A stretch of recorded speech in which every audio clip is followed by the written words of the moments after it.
तो SSC stenographer 2024 का notification out हो गया है। लगभग 2 से 3 महीने का समय है डिपेंडिंग ऑन कि आपका पेपर कब करवाया जाता है। इस कम समय में आप कैसे अपनी तैयारी कर सकते हैं कि ग्रेड सी के कट ऑफ तक आप अपने नंबरों को ले जा सकें और कैसे आपको सारी चीज़ें प्लान करनी है, इसके लिए ये वीडियो रहेगा। इसमें कंप्लीट स्ट्रैटेजी आपको बताऊंगा। अगर आप एक बिगिनर हैं तब भी आप प्रिपेयर कैसे करके अपनी रिटन की तैयारी कर सकते हैं। शॉर्ट हैंड की तैयारी आई होप आप लोग सबकी चल रही होगी बहुत अच्छे तरीके से, लेकिन मैं यहाँ पे आपको थोड़ा रिटन के लिए गाइड करने के लिए ये वीडियो बना दे रहा हूँ। ठीक है, तो इस वीडियो को आपको एंड तक देखना है ताकि आपको सारी चीज़ें समझ में आए, कोई फालतू का डाउट नहीं रह जाए। ठीक है, और भले ही वीडियो को भगा भगा कर देखना है लेकिन आपको स्किप नहीं करना है। ठीक है, मतलब आप 1.5 गुने 2 गुने रफ्तार पर देख लो वो प्रॉब्लम नहीं है, लेकिन वीडियो को स्किप नहीं करना है, अदरवाइज कोई इंपॉर्टेंट बातें मिस हो जाएंगी। ठीक, चैनल पे जो लोग नए हो वीडियो को पॉज करके मेरे बारे में पढ़ लेना, बेसिक जानकारियाँ यहाँ पे लिखी हुई हैं। ठीक, चलो सबसे पहले बात करेंगे, छोटा सा डाउट आपका दूर कर लेता हूँ, क्या ये पॉसिबल है या नहीं है। बिल्कुल पॉसिबल है। इसके अंदर आपके सिलेबस भी काफ़ी रिड्यूस्ड होता है अगर आप मैथ्स हटाओ यहाँ पे। ठीक है, मैथ्स आपका यहाँ पे होता नहीं है, आपको केवल रीजनिंग को अच्छे से अपने पकड़ में लाना है, इंग्लिश की ठीक ठाक तैयारी करनी है, जीके की ठीक ठाक तैयारी करनी है, आप कट क्लियर कर सकते हो। ठीक है, बशर्ते कि आप भटको नहीं, इधर उधर नहीं जाओ। ठीक है, तो ये बिल्कुल पॉसिबल है, लेकिन आपको सिंगल माइंडेड फोकस इस पे देना होगा और एक्सट्रीम हार्ड वर्क करना पड़ेगा। अभी थोड़े टाइम के लिए, जब तक आपका रिटन नहीं होता, आपको अपने शॉर्ट हैंड की तैयारी से भी समय काट कर यहाँ देना होगा अगर आप एक बिगिनर हो तो। क्योंकि ये देखो मजाक नहीं रह गया है, स्टेनोग्राफर का एग्जाम जो है सीजीएल वाले बंदे, सीएचएसएल वाले बंदे भी आजकल अटेम्प्ट करके आ जाते हैं जस्ट फॉर एक्सपीरियंस पर्पसेस या जो भी है। तो उसकी वजह से वो लोग कट ऑफ को काफ़ी हाई बढ़ा के चले जाते हैं, इसीलिए आप इसको हल्के में नहीं ले सकते, आपको बहुत ज़्यादा हार्डवर्क करने की ज़रूरत है। ठीक है, तो मेरे पे ट्रस्ट करो, अपना बेस्ट दो, कोई एक्सपेरिमेंट नहीं करना है अभी, उल्टी सीधी चीज़ें नहीं। भाई मेरे वीडियो देख लो, 3-4 और लोगों की वीडियो देख लो, जिसका स्ट्रैटेजी आपको सही लगता है उसको पकड़ो, बट एक्सपेरिमेंट मत करो। अब उसके बाद जिसका स्ट्रैटेजी फॉलो कर रहे हो उसको प्रॉपर अच्छे से फॉलो करना है। ठीक है, इसके बाद ये नहीं कि बीच बीच में अपने इधर उधर डाइवर्ट नहीं होना है। ठीक है, जो डिसाइड करना है वो अभी 2-4 दिन के अंदर डिसाइड कर लो, सारी स्ट्रैटेजी वीडियोस देख दाख के, और उसके बाद एक चीज़ पे, एक प्लान पे स्टिक करना है आपको थ्रू आउट द एग्जाम। जब तक आपका एग्जाम नहीं होता तब तक आपको स्टिक करना है, प्रोएक्टिव नहीं आपको रहना है। ठीक है, प्रोएक्टिव रहने का मतलब है कि आपको खुद से स्टेप्स लेने होंगे, कोई भी आपको स्पून फीड नहीं करेगा, छोटे बच्चे नहीं हो। किसी कोर्स के भरोसे मत बैठना कि ये क्रैश कोर्स है, ये कोर्स पूरा कर लो, आपका स्टेनोग्राफर मैं क्रैक करवा दूंगा। ये सब फर्जी बातें होती है। कॉम्पिटिशन का दौर है मेरे दोस्त, बहुत ज्यादा फॉर्म गिरते हैं, आपके में भी फॉर्म आएगा अच्छा खासा, क्योंकि वैकेंसी भी हर बार के कंपैरिजन में ज्यादा है, इसलिए मजाक में मत लेना। किसी भी टारगेट ग्रुप वगैरह के भरोसे मत बैठना, कंप्लीट भरोसे मत बैठना। आपको मन है कोर्स लेने का, आपको मन की शांति के लिए टारगेट ग्रुप में ज्वाइन करना है, ज्वाइन कर लो, कोई प्रॉब्लम नहीं है। लेकिन टारगेट ग्रुप में कभी भी आपके लिए कस्टमाइज सॉल्यूशन आपको नहीं देगा। अगर कोई कस्टमाइज मेंटोरशिप और सॉल्यूशन दे रहा है तब अलग बात है, बट ऐसे इस तरह का ब्लैंकेट जो टारगेट ग्रुप चलता है, ये सारी फर्जी चीजें होती है, इससे बहुत ज्यादा कोई बेनिफिट होता नहीं है। बेनिफिट उनको ही होता है जो खुद से इनिशिएटिव लेकर के सेल्फ स्टडी करते हैं। ठीक है, तो इसीलिए अच्छे क्वालिटी के टारगेट ग्रुप अगर हैं तो उसमें जाना है तो जाओ, अदरवाइज खुद से स्टेप्स लेने होंगे। जो चीजें मैं बोल रहा हूँ उसको आपको पूरा फॉलो करना होगा। ठीक है, टोटल 2 फेजेस में हमारी तैयारी चलेगी। ठीक, फेज 1 क्या होगा, इसमें अपन बेसिक्स अपना प्रिपेयर कर लेंगे, बेसिक्स बनाएंगे। इतने बेसिक्स अपनों को बनाना है कि हम मॉक टेस्ट देने के लिए रेडी हो जाएं और मॉक टेस्ट हम अटेम्प्ट कर सके। जितना जल्दी हम मॉक टेस्ट वाले फेज 2 में पहुंचेंगे उतना बेटर होगा। फेज 2 में हम मॉक्स लगाएंगे, मॉक टेस्ट पे अटैक करेंगे और अपने नॉलेज बेस को एक्सपैंड करेंगे यहाँ से। ठीक है, तो ये चीजें सारी करनी है आपको और ये सारी चीजें करने के लिए मेन चीज ये है कि आपको टेस्ट सीरीज में इनरोल करना बहुत बहुत आवश्यक है। बिना टेस्ट सीरीज के, बिना प्रीवियस ईयर क्वेश्चंस को सॉल्व किए हुए, बिना मॉक टेस्ट को सॉल्व किए हुए इस एग्जाम को क्रैक करना नेक्स्ट टू इम्पॉसिबल है। ठीक है, एकदम नेक्स्ट टू इम्पॉसिबल है। इसके लिए आपको किसी ना किसी मॉक टेस्ट सीरीज में जरूर इनरोल कर देना चाहिए। ठीक है, क्योंकि ये स्ट्रैटेजी का बहुत ही मेन हिस्सा है, मॉक टेस्ट के होते हुए ही जाता है। ठीक है, मॉक टेस्ट के थ्रू ही जाता है। तो अगर मॉक टेस्ट में आप इनरोल करना चाहते हो तो टेक्स्ट बुक का टेस्ट सीरीज होता है। देखो आमतौर पर ये जो है 400-500 रुपए का होता है। आप लोग सब लोग उस समय पैनिक कर जाते हो क्योंकि आपको वो कॉस्टली लगता है। अभी प्राइस बहुत ही ज्यादा रिड्यूस हुआ है, इतना ज्यादा रिड्यूस फ्यूचर में कब होगा कोई नहीं जानता। 15 अगस्त रात 12 बजे तक ये प्राइस रहने वाला है पास प्रो का, जिसमें आपको स्टेनोग्राफर, सीजीएल, सीएचएसएल, साथ में रेलवे के एग्जाम्स जो अभी पूरा साइकिल चलने वाला है, उसके बाद बैंकिंग के एग्जाम्स, उधर स्टेट पीएससी के एग्जाम्स, बहुत सारे एग्जाम्स का test series, previous year paper, सब कुछ आपको एग्जैक्ट जैसा आपका एग्जाम में आने वाला है वैसे फॉर्मेट में मिलता है। कूपन कोड क्लस्टर का यूज कर लेना, तभी आपको ये 307 रुपीज का पड़ेगा। तो ये बहुत ही अच्छा अफोर्डेबल प्राइस है। अदरवाइज फ्यूचर में लोगे तो 400-500 का पड़ सकता है। हालांकि उस वक्त भी कूपन कोड क्लस्टर लगेगा, उससे डिस्काउंट आपको मिलता रहेगा, बट अभी अगर आप ले लोगे 15 अगस्त तक तो आपके लिए बहुत अच्छा रह जाएगा। ये बहुत ही अच्छी अपॉर्चुनिटी है, क्योंकि उसके बाद थोड़ा आपको कॉस्टली लग सकता है। इसीलिए 15 अगस्त तक अगर आप ले रहे हो तो टेक्स्ट बुक का पास ले सकते हो, कूपन कोड क्लस्टर का यूज कर लेना। नीचे जो पहला कमेंट है वहां पे मैंने लिंक भी इसका लगा दिया है। चलो अब बात करेंगे रीजनिंग के ऊपर। शुरुआत आपको कहाँ से करनी है? रीजनिंग से। पहली चीज आप रीजनिंग करोगे, क्योंकि रीजनिंग में क्या है, बहुत ज्यादा स्पेशलाइज्ड कोई पढ़ाई की जरूरत नहीं है। अगर आप इस वीडियो को देख पा रहे हो, समझ पा रहे हो, मोबाइल फोन यूज कर पा रहे हो, इतनी बेसिक समझ आपके अंदर है, तो आप रीजनिंग में एक ठीक ठाक परफॉर्मेंस ऑलरेडी कर लोगे बिना किसी पढ़ाई लिखाई के। क्योंकि रीजनिंग का मतलब है कि आप ब्रेन डेड नहीं हो, केवल वो चेक किया जाता है कि आपके अंदर दिमाग है या भूसा है। अगर भूसा है तो आई एम सॉरी, आपके लिए कुछ नहीं हो सकता। बट आप में से जो वीडियो देख रहे होगे 99.99% लोगों के पास दिमाग होगा, इसीलिए आप रीजनिंग से स्टार्ट करना क्या है, सबसे पहले 2 सेट पीवाईक्यू उठाओगे आप स्टेनोग्राफर के। थोड़े पुराने वाले उठाना, अगर 18-19 का उठा सको तो बेस्ट होगा, क्योंकि रिसेंट वाले हमें बचा के रखने हैं अपने टेस्ट सीरीज के लिए, क्योंकि टेस्ट सीरीज में भी हम लोग प्रीवियस ईयर पेपर्स को एज अ मॉक फॉर्म में एकदम प्रैक्टिस करेंगे। ठीक है, तो आप 20 वाले दे सकते हो, 19 वाले दे सकते हो, उसमें 2 सेट उठाओ, उसको प्रैक्टिस करो। कहाँ पे मिल जाएंगे? ये आपको सारे टेक्स्ट बुक पे मिल जाएंगे। तो टेक्स्ट बुक में जाओ, एक पेपर आप सबमिट कर दो ऐसे ही ब्लैंक में, और उसके रीजनिंग वाले सेक्शन को सॉल्व करो 2 पेपर को। 2 पेपर, एक पेपर में आपके होंगे 50 सवाल, 2 में हो गए 100 सवाल। 100 सवाल जब आप रीजनिंग के बनाओगे, इसमें टाइमर वाइमर का कोई लोड नहीं लेना, कोई टेंशन नहीं लेना, बस आपको ये समझना है कि आपके वीक एरियाज क्या हैं। रीजनिंग में बहुत गिनती के आपके मतलब इक्के दुक्के वीक एरियाज निकलेंगे, जिसमें आपको समझ ही नहीं पड़ेगा कि ये सवाल मुझे कैसे करना होता है। जैसे क्यूब वाले आपको नहीं समझ में आएंगे, कैलेंडर वाला आपको नहीं समझ में आएगा, काउंटिंग फिगर में थोड़ी सी प्रॉब्लम आएगी। तो ये सारे जो कॉन्सेप्ट है, इस कॉन्सेप्ट का आपको एक पूरा चार्ट बना लेना है कि ये सारे जो मेरे कॉन्सेप्ट हैं, ये मुझे पढ़ने की जरूरत है। हार्डली आपके 5 से 10 कॉन्सेप्ट का चार्ट बनेगा। बाकी सारे चैप्टर्स आप बिना पढ़े ही आप उसके सवालों को बहुत अच्छे से सॉल्व कर सकते हो, क्योंकि आप ब्रेन डेड नहीं हो। ये मेरा बेसिक अजम्पशन है। ठीक, उसके बाद, और इसीलिए मैं बोल रहा हूँ कि सबसे पहले पीवाईक्यू बनाना है। ये मूर्खों वाली बात अगर कोई करेगा तो बहुत मतलब उसका बुरा वाला रिप्लाई करूंगा मैं, अगर कोई ये बोलेगा कि बिना पढ़े आप पीवाईक्यू लगाने क्यों बोल रहे हो, क्योंकि मैंने आपको बहुत अच्छे से एक्सप्लेन किया है। तो ये वीक एरियाज को आपको यूट्यूब से या कोर्स से पढ़ना है। अगर आपने किसी कोर्स में इनरोल कर रखा है, वहां से आप देख लो। अदरवाइज यूट्यूब में बहुत सारा बेहतरीन कंटेंट मिला हुआ है, आपको जो कुछ भी पढ़ना है। मान लो किसी को मिरर इमेज में प्रॉब्लम आ रही है, मिरर इमेज फॉर एसएससी ऐसे करके सर्च करोगे, बहुत सारे बेहतरीन वाले वीडियोस मिल जाएंगे। किसी भी एक वीडियो से आपको पढ़ लेना है उन कॉन्सेप्ट्स को, जिस कॉन्सेप्ट रीजनिंग में आपको प्रॉब्लम है। इतना करके अब आप आगे बढ़ोगे इंग्लिश के अंदर। ठीक है, इंग्लिश रीजनिंग वाली वो जो चीजें हैं, वो 5 से 10 दिन के अंदर इजीली कर लोगे। बहुत ज्यादा उसमें समय आपका नहीं जाएगा, हार्डली 5 डेज, या अगर आप थोड़े से लेजी हो, फोकस नहीं हो, तो शायद 10 दिन भी लग सकता है। अब आएंगे इंग्लिश में। इंग्लिश में क्या करना है, टॉप 200 जो वोकैब है वो आपको ब्लैक बुक से खत्म कर लेना है। बुक्स वाला जो वीडियो है मैं ऑलरेडी बना चुका हूं, जिसमें मैंने स्टेनोग्राफर के लिए जो बेस्ट किताबें हैं जो आपको फॉलो करनी चाहिए वो मैं आपको बता चुका हूं। उसके अंदर आपको क्या करना है, ब्लैक बुक में आपको सिनोनिम्स के, एंटोनिम्स के, इडियम फ्रेजेस के सारे के टॉप 200 वाला सेक्शन दिया होता है, जो सबसे ज्यादा रिपीट होने वाले वोकैब होते हैं, उनको आपको फिनिश करना है। फिनिश का मतलब है बाय हार्ट याद हो जाना चाहिए, रट्टाफिकेशन हो जाना चाहिए। ये नहीं कि हमने 3-4 बार उसको रीड कर लिया और हम बोल रहे हैं कि हमने फिनिश कर लिया। फिनिश का मतलब फिनिश, खत्म, कि अब अगर वो वाले सवाल कभी भी आपके एग्जाम में आए तो आपके नहीं छूटने चाहिए। उसके साथ में क्या करोगे, 40 पैसेज सॉल्व करोगे क्लोज या फिर क्लोज टेस्ट मिलाकर, मतलब पैसेज और क्लोज टेस्ट। वैसे तो ज्यादातर आपके सवाल जो है क्लोज टेस्ट वाले ही होते हैं, बट क्या पता पैसेज भी आ जाए। ठीक है, ऐसा 100% कोई गारंटीड सिलेबस नहीं है इसका, तो इसीलिए आपको दोनों चीजों को तैयार करना होगा। ये आप पीवाईक्यू से करोगे, यानी एसएससी वाले जो पीवाईक्यू वाली बुक है उसके अंदर जाकर आप पैसेज वाले जो सारे क्वेश्चन हैं और आपके क्लोज टेस्ट वाले जो सवाल हैं, ऐसे 40 सेट आपको उठा के लगाने हैं। मतलब एक जो आपका पैसेज होता है उसमें किसी में 5 सवाल या 10 सवाल भी हो सकते हैं, डिपेंडिंग ऑन कि कितना लंबा पैसेज होता है। तो ऐसे करके आपको 40 पैसेज या क्लोज टेस्ट सॉल्व करने हैं। ये आप नॉन स्टेनो वाले प्रीवियस ईयर क्वेश्चन से करोगे, क्योंकि मैं बोल रहा हूँ स्टेनो वाले पेपर्स आपको प्रीवियस ईयर के बचा के रखने हैं अपनी प्रैक्टिस के लिए। तो आप बेस्ट रहेगा आपके लिए रिसोर्स कि आप CHSL वाले प्रैक्टिस करके जाना। तो CHSL वाले आप 40 पैसेज उठाकर आपको उसी बुक में मिल जाएगा, प्रीवियस ईयर चैप्टर वाइज वाले में, वहां से आप प्रैक्टिस कर लेना। ठीक, मैं बेस बिल्डिंग की अभी बात कर रहा हूँ। साथ में 2 इंग्लिश के पीवाईक्यूज आपको सॉल्व करने हैं, यानी कि पीवाईक्यू सेट यहाँ पे लिखना भूल गया मैं, तो 2 आपको सेट लगाने हैं, यानी 100 क्वेश्चन का 2 सेट होता है, आपको 2 सेट लगाना है। ठीक है, स्टेनो का ही जैसे रीजनिंग में आपने 2 सेट लगाया था, उसी सेम पेपर का आप इंग्लिश के भी 2 सेट प्रैक्टिस करोगे। टाइम का बिल्कुल आपको फिक्र नहीं करना।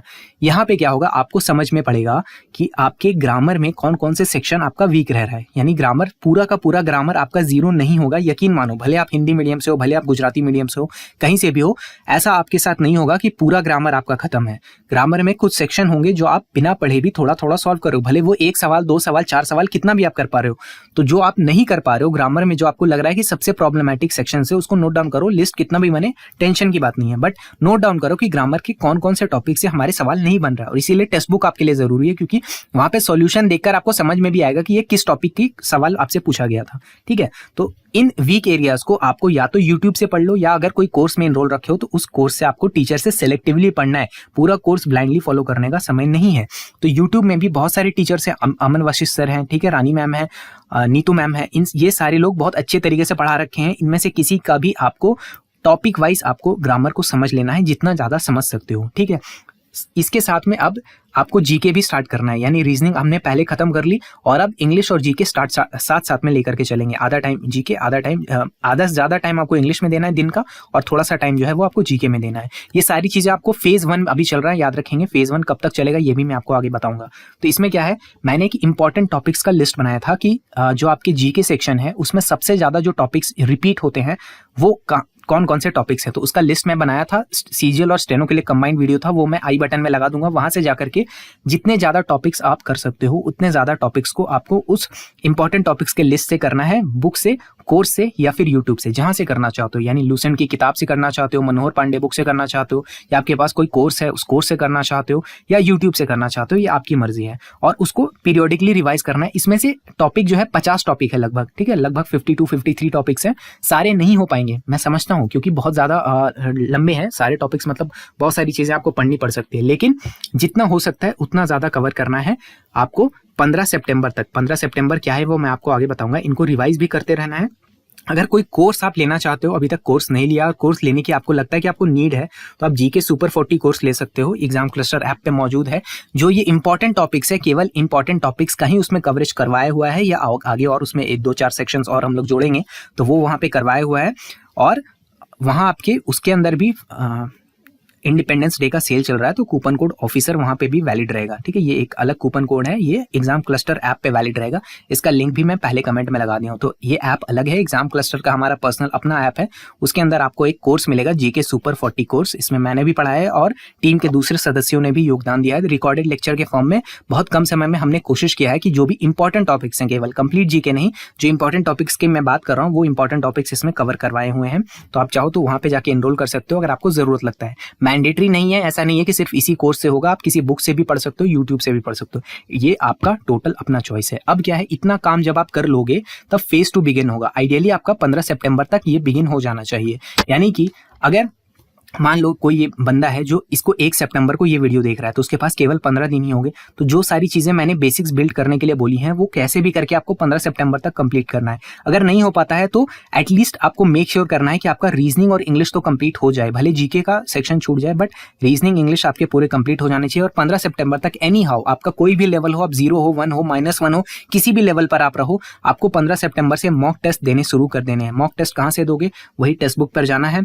आपको प्रीवियस ईयर पेपर भी मिल जाएगा, आपको उसके अपने बनाए हुए मॉक टेस्ट भी मिल जाएंगे। दोनों का मिक्सअप करके देना है आपको। और कैसे कैसे क्या करना है, हर बार जब आप एक मॉक टेस्ट दोगे, यानी 15 तारीख को जिस बंदे ने मॉक दिया, उसके बाद आप क्या करोगे, टेस्ट देने के बाद 1 2 घंटे का रेस्ट लेने के बाद जब आप एनालिसिस के लिए आओगे तो आपको ये देखना है कि हर सब्जेक्ट में आपके कौन कौन से क्वेश्चन जो है गलत हो रहे हैं, या कौन सा ऐसा सवाल है जो आपसे नहीं बन रहा है, या तो आप उसको बना ही नहीं पा रहे हो या आपसे वो गलत हो रहा है।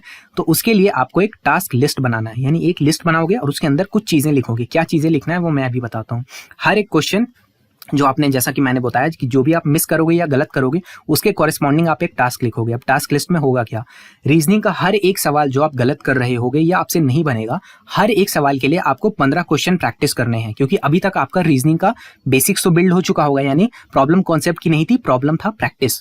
तो आपको यहाँ से प्रैक्टिस करना है। मान लो किसी ने मिरर इमेज का सवाल गलत किया, तो उसे मिरर इमेज के 15 क्वेश्चन बनाने होंगे अपने बुक से। किस बुक से बनाना है, बुक्स की वीडियो मैं ऑलरेडी बना चुका हूँ, तो उसको मैं दोबारा से रिपीट नहीं करूंगा, ठीक है। इधर उधर की फालतू की किताबें फॉलो ना करें, कोशिश करें कि जो स्टैंडर्ड बुक्स मैंने बताया है उसको ही फॉलो करें। तो मान लो किसी के रीजनिंग में 5 सवाल गलत हुए और 2 सवाल वो नहीं बना पाया, टोटल 7 क्वेश्चन है, तो 15 × 7 इतने सवाल उसको प्रैक्टिस करने हैं हर चैप्टर से।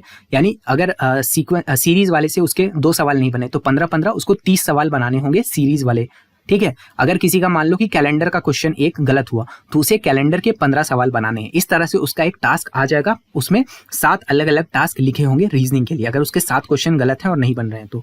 फिर इंग्लिश में आते हैं। इंग्लिश में देखो 3 तरह के सेक्शन होते हैं। एक वोकैब वाला सेक्शन है। वोकैब का अगर कोई क्वेश्चन आपसे गलत हुआ तो हर एक वोकैब के क्वेश्चन जो आपसे गलत हो रहा है या नहीं बन रहा उसके लिए 30 ऑब्जेक्ट आपको याद करने हैं। ऑब्जेक्ट का मतलब क्या है, मान लो सिनोनिम आपसे नहीं हुआ, सिनोनिम का सवाल नहीं बना, तो आपको 30 सिनोनिम जाकर अपने ब्लैक बुक से रिवाइज करना हो। और अब आप ध्यान रखेंगे कि आप टॉप 200 वाली लिस्ट से आगे निकलेंगे, ठीक है। टॉप 200 वाला तो आपका ऑलरेडी हो चुका है, अब आप उसके आगे जाओगे।